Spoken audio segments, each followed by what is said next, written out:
మైళ్ల కొద్దీ చుట్టూ ఎవరూ లేని చోట ఆ వేదన శబ్దాన్ని ఎవరైనా వినగలరా? దంతెవాడ నుండి సేవకే అంకితమైన జంట డాక్టర్ రామ్ చంద్ర గోడ్బోలే మరియు సునీతా గోడ్బోలే, పద్మశ్రీ 2026. అడవి అందంగా కనిపించవచ్చు, కాని అక్కడ జీవితం అంత సులభం కాదు. నిర్మానుష్యమైన పెద్ద దారులు, హాస్పిటల్స్ లేవు, డాక్టర్లు లేరు. పోషకాహార లోపం, అజ్ఞానం, కనీస సౌకర్యాల కొరత. గిరిజన జీవితంలో ప్రతి అడుగున అనిశ్చితి ఆవరించి ఉంటుంది. ఇలా ఉండగా మహారాష్ట్ర నుండి 2 వ్యక్తులు ఒకే సంకల్పంతో వచ్చారు. మా మనస్సు, శరీరం ఇంకా వనరులపై ప్రమాణం చేస్తున్నాం. గిరిజన సముదాయాల ఆరోగ్యం, సంక్షేమానికి మమ్మల్ని మేము అంకితం చేసుకున్నాం. గిరిజన ప్రాంతాల ప్రజల కోసం పనిచేయడమే మా లక్ష్యం. వారికి వైద్య సేవలు అందించడం ఎంత కష్టమో గమనించినప్పుడు నాకొక విషయం అర్థమైంది. ఈ ప్రాంతాల్లో కేవలం కొద్దిపాటి జ్ఞానం కూడా ఒక ప్రాణాన్ని కాపాడగలదు. అక్కడే నా జీవిత ఆశయం రూపుదిద్దుకుంది. ఈ జంట కంఫర్ట్ జీవితాన్ని వదులుకున్నారు. గిరిజన సంక్షేమాన్ని తమ ధ్యేయంగా చేసుకున్నారు. వారు తమతో పాటు మందులు మాత్రమే తీసుకురాలేదు.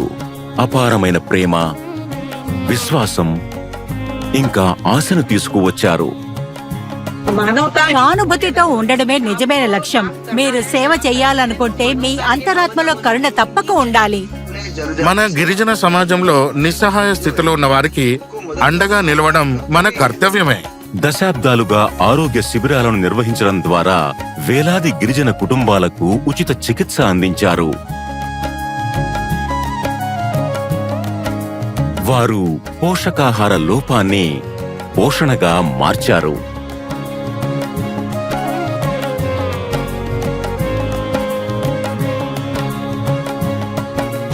భవిష్యత్ తరానికి సరైన మార్గాన్ని బోధించడం ద్వారా వ్యసనాన్ని మూలాల నుండే ఎదుర్కోవడం ప్రారంభించారు. గుట్కా, तंबाकू, शराब, इनका सेवन कभी नहीं करूंगा. ఏళ్ల తరబడి అంకిత భావంతో గిరిజన సమాజం నెమ్మదిగా మారడం ప్రారంభించింది. మీరు మనస్సు, శరీరంతో పని చేస్తున్నప్పుడు దానికి కాస్త ప్రేమను జోడించండి. అప్పుడు మీ పనికి మార్పు తప్పక తెస్తుంది. అలా ప్రతి ఉదయం అదే చెక్కు చెదరని సంకల్పంతో మరోసారి బయటకు అడుగు పెడతారు.